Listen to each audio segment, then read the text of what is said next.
On the flip side, or on the other side of the continent, the Gaza situation has been horrible. Big news over the past year or so. The United States has always been, and you were always a staunch ally of Israel.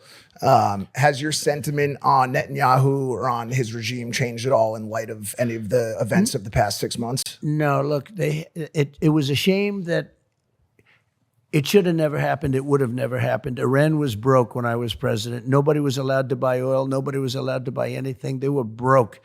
A Democrat congressman on Deface the Nation, the show Deface the Nation. Ladies and gentlemen, it's Deface the Nation, yes, commonly known as Face the Nation, but I don't call it that. You have a name for I think everything. I have a name for everything. I'll end up with a name for you two guys by the time. But it'll be. I can't wait to hear No, mine. no, they'll be good names. They'll be good names. But so he was on the show and he said, whether you like Trump or not, Iran was broke during Trump's. They would have made a deal within 1 week. And now they have $250 billion. We would have had a deal done literally in 1 week after the election. And it was ready. They were absolutely, and they had no money for Hamas. They had no money for Hezbollah.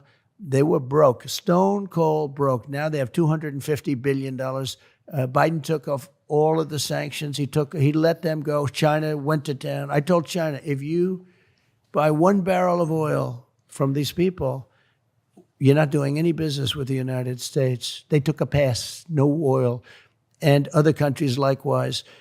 And we would have had a deal. It would have been a great deal for everybody. We would have had a deal. Now they have $250 billion. They made it all in 3 years, 3.5 years. They made it all during this Biden term. I mean, he gave him $6 billion for 5 hostages, right? You saw that recently, a couple of months ago. $6 billion for 5 hostages. He made the swap. The Prince of Terror, they call him. He's the best arms dealer ever, they say. Who knows what that means, but he was a great arms dealer. For the basketball player that wouldn't stand up during the national anthem. She thought that was a good time to tie her sneakers.